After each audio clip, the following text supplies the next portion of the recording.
여러분, 한 가지 질문 드리겠습니다. 지금 대한민국에서 평범한 직장인이 집 한 채를 사려면 얼마나 걸릴까요? 15년입니다.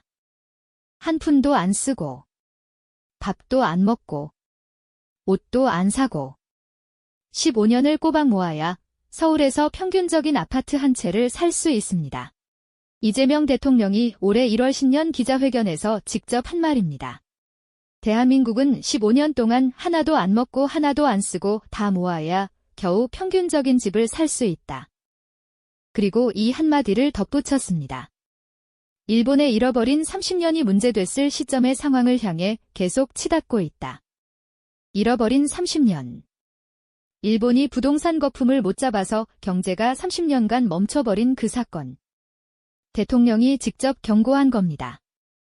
그래서 지금 대한민국에서 전쟁이 벌어지고 있습니다. 집값과의 전쟁입니다. 시간을 돌려보겠습니다. 2025년 6월. 이재명 정부가 출범합니다. 그런데 취임하기도 전부터 문제가 시작됐어요. 2025년 2월부터 서울 집값이 다시 오르기 시작한 겁니다.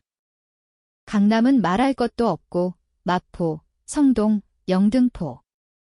서울 전역에서 아파트 가격이 꿈틀댔습니다. 숫자로 보면 확실합니다. 2013년 박근혜 정부 때 서울 아파트 평균 매매가 4억 4천만 원, 2017년 문재인 정부 때 6억 2천만 원, 2022년 윤석열 정부 때 9억 7천만 원.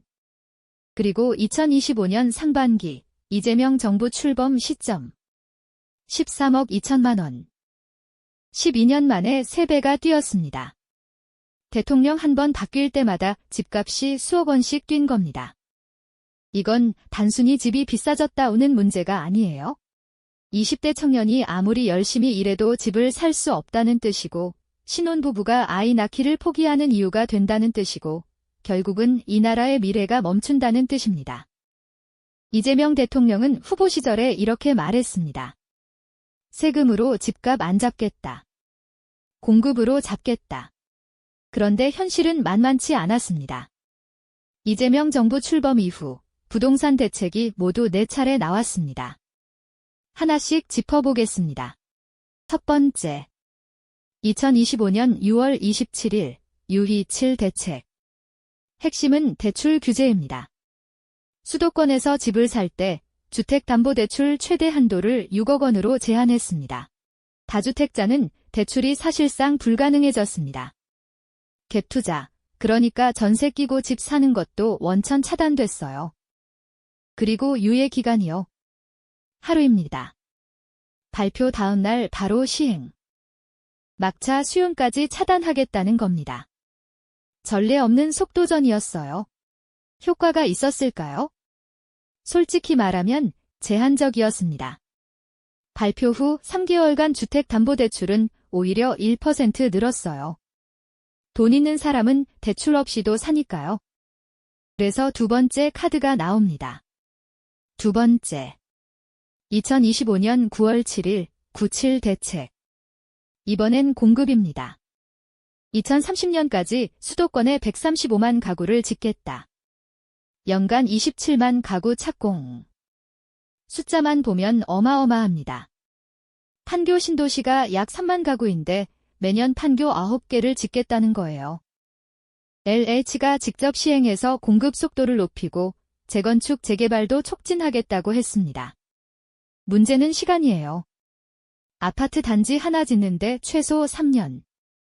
인허가부터 착공까지 포함하면 5년도 넘습니다. 5년 뒤에 집이 나옵니다라고 하면 지금 당장 집값이 잡힐까요? 시장은 안 믿었습니다. 오히려 서울에 택지가 추가된다는 소식에 주변 땅값부터 올랐어요. 집값은 안 잡히고 기대 심리만 키운 겁니다. 결국 정부가 초강수를 꺼냅니다. 세 번째, 2025년 10월 15일 11 5 대책. 이건 사실상 총동원령입니다. 서울 전역, 그리고 경기 12개 지역, 과천, 광명, 성남 분당구 등 이 모든 곳을 한꺼번에 3겹의 규제로 묶었습니다. 조정 대상 지역, 투기과열지구, 토지거래 허가구역. 세 가지를 동시에 걸어버린 겁니다. 구체적으로 보면 시가 15억 원 넘는 집은 대출 한도 4억 원, 25억 원 넘는 집은 겨우 2억 원. 사실상 현금 없으면 사지 말라는 겁니다. 여기에 더해 다주택자 양도세 중과 유예를 올해 5월 9일에 끝내겠다고 선언했습니다. 이게 무슨 의미냐면요. 지금까지는 다주택자가 집을 팔아도 양도세를 일반 세율로 냈어요. 유예 조치 덕분에. 그런데 5월 9일 이후엔 조정 대상 지역에서 2주택자는 20% 피가산, 3주택 이상은 30% 피가산. 지방소득세까지 합치면 최고 세율이 82.5%입니다. 집을 팔아서 10억 벌면 8억 넘게 세금으로 내야 한다는 뜻이에요. 이재명 대통령은 1월 25일 옛 트위터에 이렇게 썼습니다. 5월 9일 종료는 이미 정해진 것이다. 재연장을 기대했다면 오산이다. 그리고 1월 27일 국무회의에서 더 강하게 말했습니다. 당장 눈앞의 고통과 저항이 두려워서 불공정과 비정상을 절대 방치해선 안 된다. 일본의 잃어버린 30년을 반면교사 삼아야 한다. 역대 정부에서 볼 수 없었던 강도입니다. 그리고 나흘 뒤 네 번째 카드가 나왔습니다. 네 번째. 2026년 1월 29일 129 대책. 이번에 나온 건 도심주택 공급 확대 및 신속화 방안입니다. 이전 대책들과 결정적으로 다른 점이 있어요. 언제, 어디에, 몇 가구가 구체적으로 나왔다는 겁니다. 하나씩 보겠습니다. 첫째, 서울 용산. 용산국제업무지구, 당초 6천 가구 계획이었던 걸 용적률을 높여서 최대 1만 가구로 확대했습니다. 캠프킴 부지는 기존 1,400가구에서 2,500가구로 2029년 착공 목표입니다. 501정보대 부지에는 청년 신혼부부용 소형주택 150가구, 용산 유수지 등 주변까지 합치면 13,500가구가 용산 한 곳에서 나옵니다. 둘째, 노원구 태릉CC. 골프장 자리에 6,800가구를 공급합니다. 오래전부터 논의됐지만 진척이 없었던 사업인데 이번에 확정됐어요. 셋째, 과천. 과천 경마장과 국군방첩사령부를 이전하고 그 자리에 9,800가구, 2026년 상반기에 시설 이전 로드맵을 만든다고 했습니다. 넷째, 도심노후 공공청사 34곳을 복합개발해서 약 1만 가구, 강남 삼성동 서울의료원 남측 부지, 성수동 옛 경찰기마대 부지, 도봉구 쌍문동 교육연구시설, 수원 우편 집중국 등 전부 합치면 수도권 487만 평방미터에 약 6만 가구입니다. 판교 신도시 2개를 합친 규모예요. 서울 3만 2천 가구, 경기 2만 8천 가구, 서울 비중이 53%입니다. 그런데 중요한 건 숫자가 아닙니다. 이번에 정부가 강조한 건 착공 시점이에요. 2027년부터 순차 착공, 2030년 전후 입주. 인허가 기준이 아니라 실제 삽을 뜨는 시점을 약속한 겁니다. 과거 정부들은 100만 호 공급하겠다고 해놓고 실행은 나중 정부에 떠넘겼거든요. 이번 정부 임기 안에 착공 성과를 내겠다는 메시지입니다. 솔직하게 이야기하겠습니다. 전문가들의 평가는 갈립니다.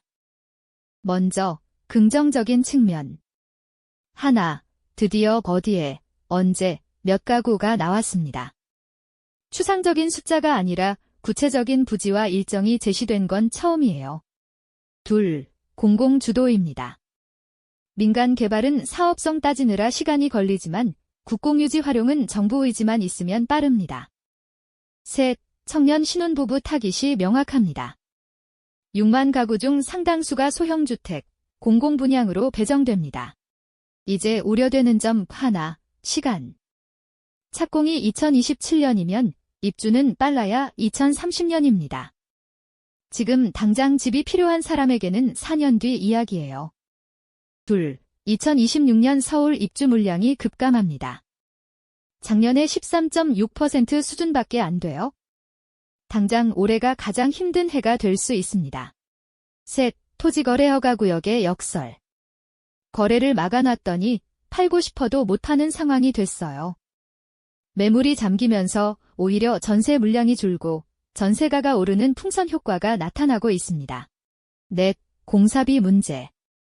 재건축, 재개발 착공 실적이 예년의 40%밖에 안 됩니다. 자재비, 인건비가 올라서 건설사들이 사업을 미루고 있어요. 그리고 가장 근본적인 문제. 서울에 사람이 너무 많이 몰린다는 겁니다. 이재명 대통령도 이걸 알고 있어요. 아주 근본적인 대책은 수도권 집중을 완화하는 것이다. 그래서 내놓은 구상이 고극 3특. 전국을 5개 광역경제권과 3개 특화 권역으로 재편하겠다는 겁니다.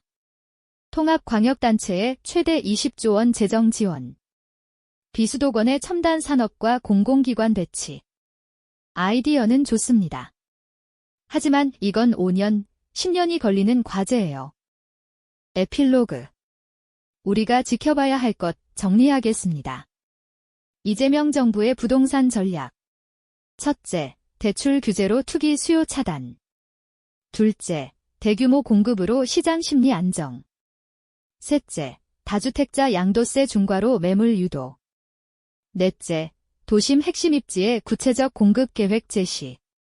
그리고 장기적으로 수도권 집중 완화와 자산 배분 구조 전환. 한마디로 요약하면 세금 아닌 공급으로 잡되 세금도 마지막 카드로 남겨두겠다. 역대 정부마다 부동산 대책을 냈고 역대 정부마다 실패했습니다. 문재인 정부는 세금으로 잡으려다 오히려 집값을 더 올렸습니다. 윤석열 정부는 규제를 풀었다가 불을 더 키웠습니다. 이재명 정부는 다른 길을 가겠다고 합니다. 과연 이번에는 다를까요? 그건 아무도 모릅니다. 하지만 한 가지는 확실합니다. 집은 투기의 대상이 아니라 사람이 사는 곳이어야 한다는 것, 20대 청년이 희망을 잃지 않아야 한다는 것, 신혼부부가 아이를 낳을 수 있어야 한다는 것. 그리고 우리 어머니, 아버지 세대가 평생 일한 대가로 편안히 살 수 있어야 한다는 것, 여러분. 이 전쟁의 결과를 결정하는 건 결국 우리의 관심입니다. 정부가 약속한 6만 가구, 실제로 착공되는지. 5월 9일 양도세 중과 유예, 정말로 종료되는지. 용산, 태릉, 과천의 개발 일정이 지켜지는지. 지켜보셔야 합니다. 오늘 영상이 도움이 되셨다면 좋아요와 구독 부탁드립니다. 대한민국 부동산 전쟁 계속 추적하겠습니다. 감사합니다.